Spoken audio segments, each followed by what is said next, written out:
On Global TV News Express, President Tinubu expresses condolence to Libya following impact of Storm Daniel. Government leads stakeholders to design new economic reforms, plus big tech leaders discuss artificial intelligence at U.S. Congress. Hello and a very warm welcome to all our viewers in Nigeria and around the world to Global TV News Express, live in the nation's capital, Abuja. I am Fauziya Lukman.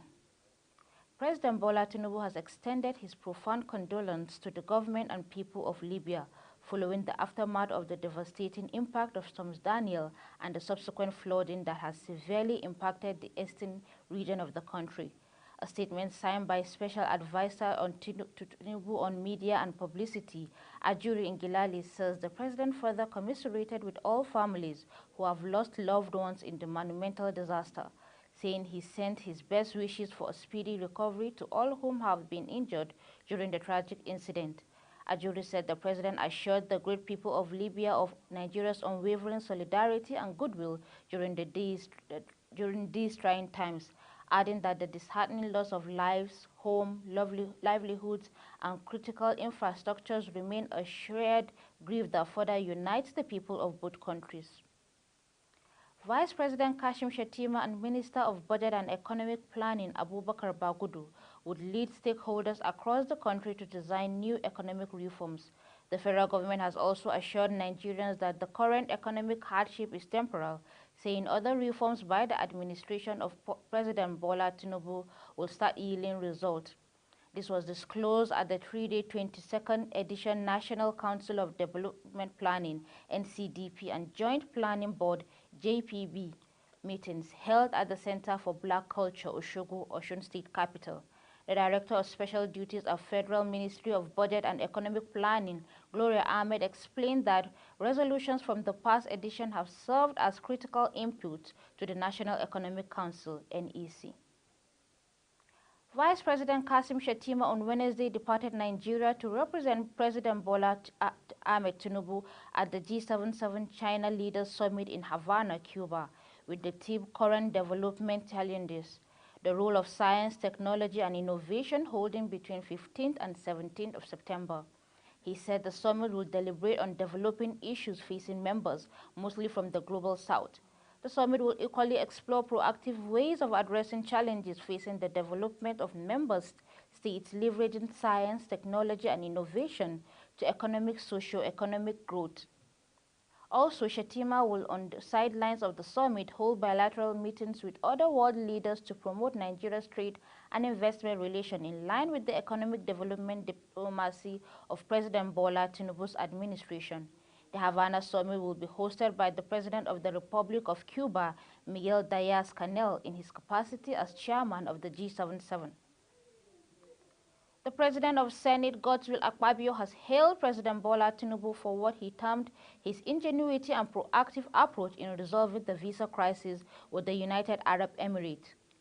Akpabio, who described the action as a socio-political showpiece, said it was an act of genius for the president to seamlessly resolve diplomatic relations between Nigeria and UAE, considering the economic loss incurred by both nations while the unfortunate disagreement lasted. Noting that he was highly elated at the development, Akpabio explained that it was a strategic move that will reinvent and strengthen consular and economic ties between Nigeria and UAE. He, however, assured President Tinubu that the National Assembly under his leadership will continue to provide required legal framework to enable the executive implement the noble policies outlined in the Renewed Hope agenda. Operatives of the Imo State Command of the National Drug Law Enforcement Agency (NDLEA) has intercepted and arrested 6 pregnant females suspected to be running a baby factory in the state. The arrest followed intelligence on the activities of the suspects. Judith Peters completes the story.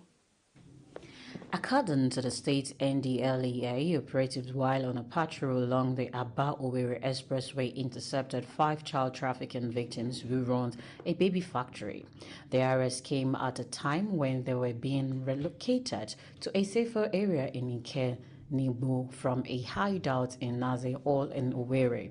The oldest among them is Divine Ademoye, who said she is 8 months pregnant and confessed that this is her second time of giving birth and selling the child. When I delivered the baby, if it's achieved to render the message that you got.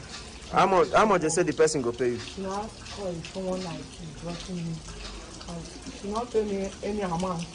But she said that, you know, after when they take care of me, I got the baby. It's not, that's why they made me, I got the baby, that is nothing will happen to me. Then we talk about how much price that you give me before, so I'll give it and help myself. One of them that caught the attention of many is 15 years old Chioma Emmanuel. She said she was impregnated by her elder sister's husband and in turn asked to go into hiding to deliver the baby. Opara Gift, on her part, said she separated with her husband and ventured into the act since there was no other means of survival for her. My sister's husband got me pregnant. When my sister got to know, she sent me out of her husband's house. And I'm an orphan. I don't know I don't have any help. That's why I go to this group to them to help me out. I have a child before now, but I separated with my husband following the discovery that he is an outcast. And when I asked him what do we do with the baby I'm carrying, he said I should do whatever I like with it. And I don't have any other choice but to do this. NDLEA authorities in an interviews with the suspect revealed that all the victims do not know the men that got them pregnant, adding that the victims will be handed over to the relevant authorities for proper investigation and consequent arrest of others. There is a widespread blackout across the country following total collapse of the nation's electricity grid early Thursday morning. It was gathered that the grid collapsed totally around 12:40 a.m. on September 14, 2023, leading to the massive loss of supply to power distributors nationwide. The Transmission Company of Nigeria (TCN), which manages Nigeria's grid, has yet to make any statement about the development. About a week ago, the transmission firm celebrated what it described as 400 days of power grid stability in Nigeria, as it claimed that the grid witnessed no collapse all through the 400 days. Meanwhile, Adebayo Adelabu, the country's Minister of Power, has shared a statement on what caused the national grid collapse that has resulted in the general power outrage experienced across the country. According to him, there was a fire at the Kainji-Jeba line, but the outbreak has been taken care of. You're watching Global TV News Express, coming to you live from Nigeria's capital, Abuja. We're on StarTimes channel 276. Kindly follow us across social media platforms using @GlobalTVNG and other handles now showing on your screen. When Global TV News Express returns, President Tinubu woos investors to Nigeria's aviation projects. We'll tell you about this and more right after this break.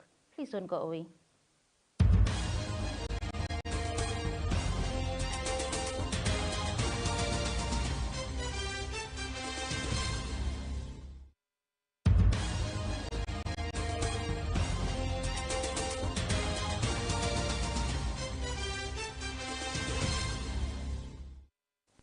Welcome back, and if you're just joining us, this is Global Television bringing you live broadcast of the News Express from Nigeria's capital, Abuja. The French Foreign Minister has announced on Thursday that a French citizen detained in Niger in the wake of the coup that ousted President Mohamed Bazoum has been freed. The France government says it welcomes the liberation of Stéphane Julien. A spokeswoman for the ministry, Julien, said a businessman long based in Niger had a role representing the interests of French expatriates at the French embassy. He was arrested on September 8 amid deteriorating ties that followed a coup in the former French colony in West Africa. Moreover, the Presidential Guard seems to be dissatisfied with the means granted to it, its financial emoluments, and its increasingly harsh working conditions.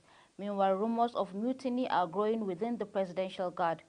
There are now growing signs that the Presidential Guard's confidence in high command is eroding. Consequently, Disagreement among junta members are growing both over how to deal with the already pervasive effects of sanctions and on the future intervention of the Economic Community of West African States, ECOWAS. Libya was reeling Wednesday from a massive flood that killed more than 2,000 people, wreaking havoc in the eastern city of Derna, where bodies wrapped in blankets were lying in the ravaged streets. Relief mission gathered part with Turkey, Egypt, and the United Arab Emirates among the first nations to rush aid to the war-scarred country after the disaster that has left about 10,000 missing, according to international humanitarian workers. The Mediterranean coastal city of Derna was hit by a huge flash flood late Sunday that witnessed likened to a tsunami after two upstream dams burst when torrential rains brought by Storm Daniels battered the region. The confirmed death toll in the politically fractured North African country reached 2,300 by Tuesday afternoon, but some regional officials were quoted as giving figures more than twice as high. Tunisia has denied 5 EU lawmakers entry into the country, the European Parliament says on Thursday. This comes amid ongoing debate about the migration-related aid deal signed this summer. In July, Brussels offered Tunis €1 billion worth of aid in controversial deal. The deal aimed at combating irregular migration to the EU and was signed in spite of allegations of human rights abuses by the Tunisian government. The agreement, which came with conditions that Tunisia has yet to meet, is meant as an incentive for Tunisia to curb departures of migrants trying to reach EU countries by sea. The parliamentarians plan to meet with civil society representatives in Tunis from Thursday to Saturday after requests for meetings with the government were rejected. The European Commission said it was surprised by the move after EU officials had visited Tunisia several times in the past months. Big tech executives, including Elon Musk and Mark Zuckerberg, traveled to Capitol Hill on Wednesday to share their plan for artificial intelligence in the U.S. prepares to draw up legislation to better control the technology. Senator Chuck Schumer, the Democratic majority leader of the U.S. Senate, has planned a series of so-called AI innovation forums, closed-door meetings, where lawmakers can quiz tech leaders about the technology that has taken the world by storm since the release of GP last year.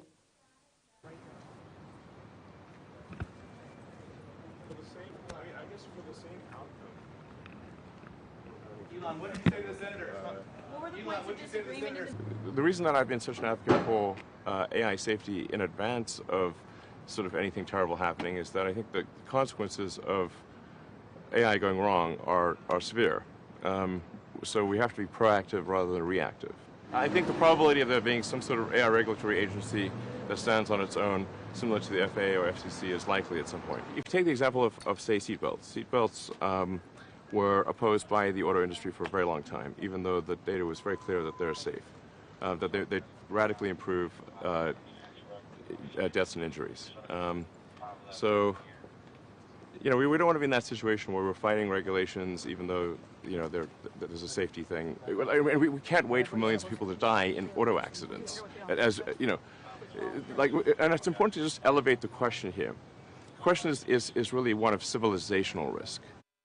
Europe is well advanced in its own AI Act, and the pressure is on the U.S. lawmakers to avoid falling behind and seeing AI overwhelm society with lost jobs, rampant disinformation, and other consequences before it is too late. President Bola Tinubu has called on investors across the globe to invest in Nigeria's aerotropolysis project, promising tax breaks.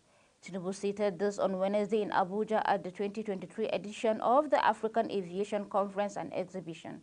The president also called for investment into the proposed aviation leasing company, ALC, and the maintenance, repair, overhaul, MRO facilities and infrastructure upgrade in the federal government-operated airports. The federal government said these efforts are imperative towards meeting the target of making Nigeria the aviation hub of Africa in the long run.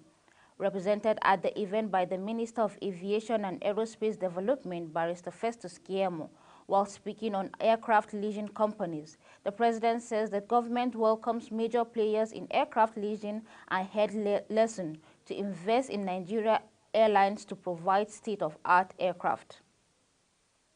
The Federal Airports Authority of Nigeria, FAN, on Wednesday announced the shutdown of the Yakubu Gowon Airport in Jos, Plateau State for 1 week.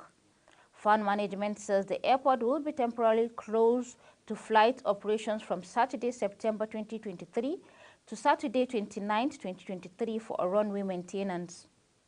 FAN said the closure is necessary to ensure the safety of passengers and aircraft. For more updates on sports, let's now join Sharon Aji.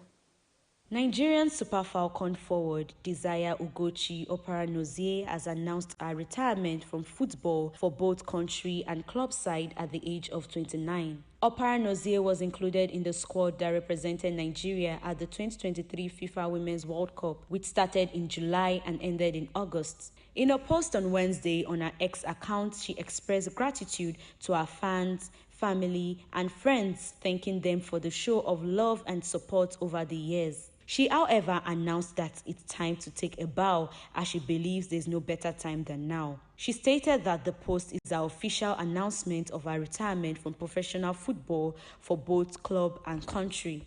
During her 13 years career, Oparanozie played for 9 different clubs, taking off from Bayelsa Queens in 2010. In a different development, ahead of the 2023 African Cup of Nations AFCON in Côte d'Ivoire, the Confederation of African Football (CAF) has unveiled a list of 85 referees, comprising center referees, assistant referees, video assistant referees, VARs, technical instructors, physical trainers, VAR technicians, and IT support for a preparation course. Referees from about 25 countries were listed to take part in the course that will serve as a refresher for AFCON 2023 officials.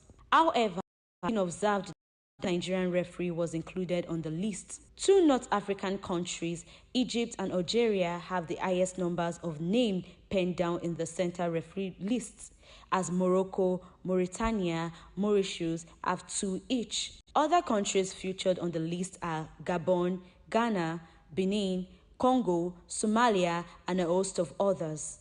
Sharon Ajay reporting for Global TV News. To end the Global TV News Express, here's a summary of our major stories. President Tinubu has expressed condolences to Libya following impact of Storm Daniels. Federal government to lead stakeholders to design new economic reforms as part of renewed hope agenda. Plus, big tech leaders have visited U.S. Congress to discuss core elections of artificial intelligence.